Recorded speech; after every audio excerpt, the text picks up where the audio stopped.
Assalamualaikum warahmatullahi wabarakatuh. Salam sejahtera bagi kita semua. Semoga kita dalam lindungan Tuhan Yang Maha Esa dan selalu diberikan kesehatan sehingga kita bisa melaksanakan kegiatan seperti biasanya. Ya, baik. Sebelum kita masuk ke materi inti, perkenalkan nama saya Septa Eka Nurianto Putra dari PPG Prajabatan Universitas Negeri Malang, jurusan Teknik Otomotif. Untuk kesempatan hari ini kita akan membahas tentang bagaimana Pancasila sebagai fondasi pendidikan di Indonesia. Ya, sebelumnya Pancasila ini adalah dasar negara kita ya, yang berisi dari 5 dasar, dan itu kita akan menerapkan 5 dasar tersebut dalam pembelajaran kita dalam pendidikan di Indonesia. Baik, lanjut untuk pengantar pada materi hari ini adalah pentingnya Pancasila dalam konteks pendidikan nasional, kemudian nilai-nilai Pancasila sebagai entitas dan identitas bangsa, dan relevansi Pancasila dalam pendidikan abad ke-21.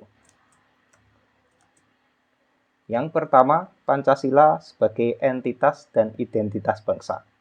Perlu diketahui Pancasila terdapat 5 dasar. Yang pertama, ketuhanan, kemanusiaan, persatuan, musyawarah, dan keadilan.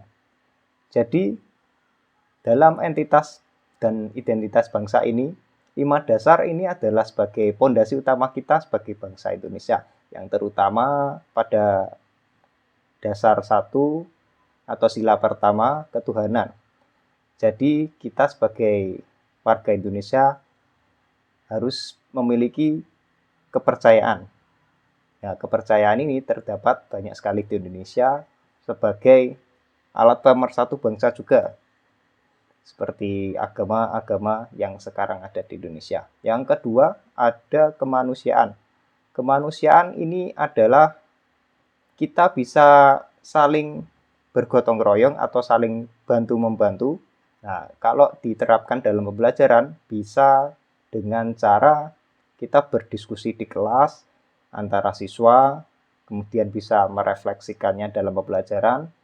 Nah, yang ketiga, persatuan. Persatuan ini sebagai mempererat hubungan antara guru dan siswa. Jadi, kita juga harus bisa mengerti apa yang dibutuhkan siswa agar terjadi hubungan antara guru dan siswa. Kemudian musyawarah. Nah, jadi musyawarah ini sama dengan berdiskusi tadi ya. Kurang lebih seperti itu, berdiskusi untuk mencapai tujuan. Tujuan ini apa? Tujuan pembelajaran. Kemudian ada yang terakhir, keadilan. Nah, dalam dasar keadilan ini, yang kelima, kita juga bisa memberikan nilai kepada siswa sesuai dengan kapasitasnya. Semisal, jika siswa tersebut menjadi ranking 1 atau nilai yang tertinggi, kita bisa mengapresiasi mereka dengan cara memberikan nilai yang baik. Kemudian ada sedikit kutipan dari Bapak Presiden Republik Indonesia yang pertama, bahwa Pancasila adalah jiwa bangsa Indonesia. Nah, jadi sangat relevan sekali ya, dalam 5 dasar Pancasila ini, kita sebagai warga negara Indonesia, ya ini 5 dasar ini adalah kita Indonesia.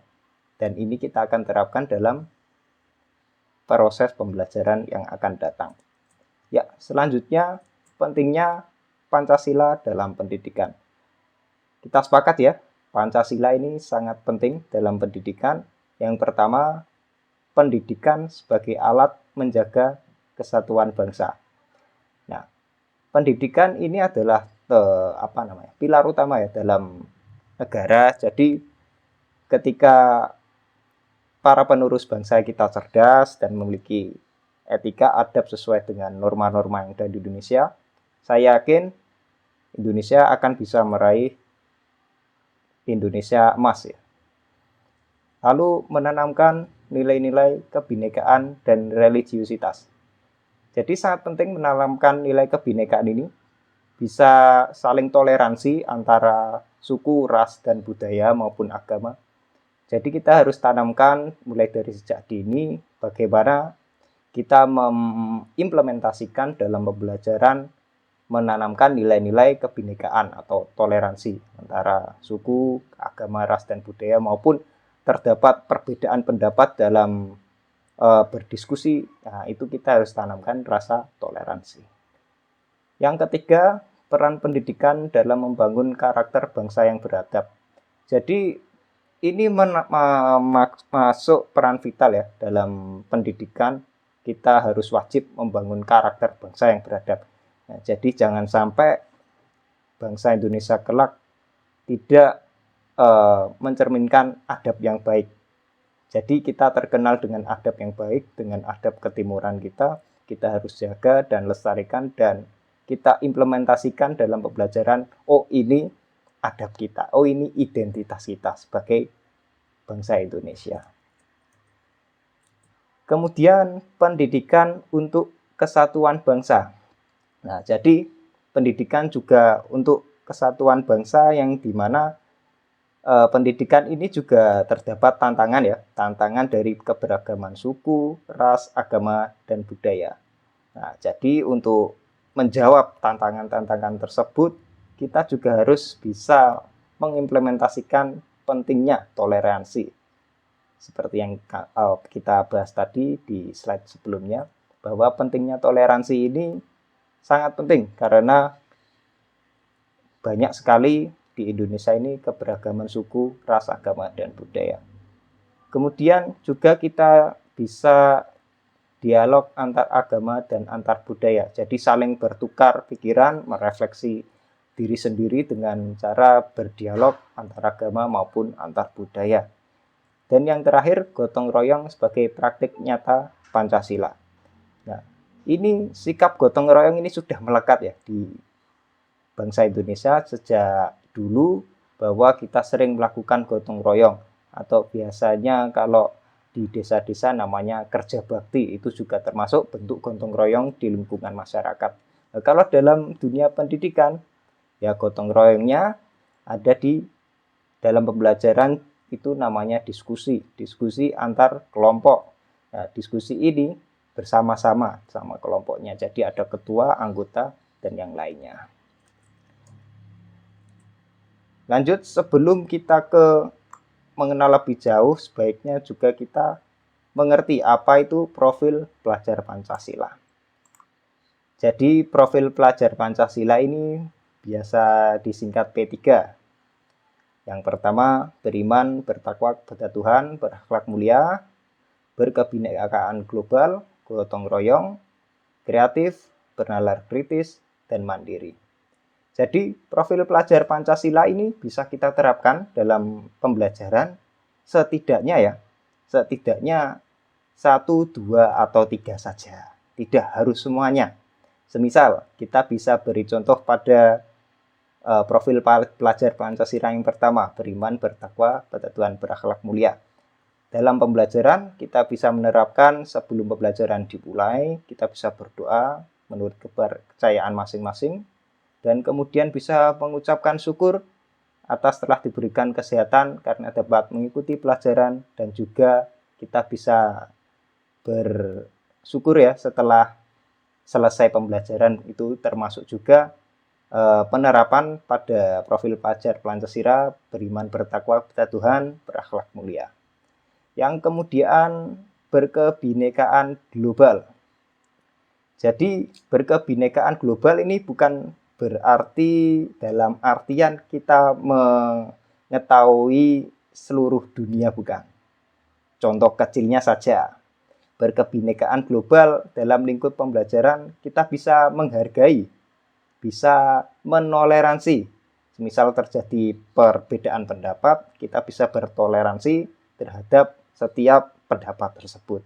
Nah, jadi siswa kita ajarkan bagaimana caranya bertoleransi tersebut, agar kelak terjun di masyarakat bisa menerapkan hal tersebut. Yang ketiga, dimensi gotong royong.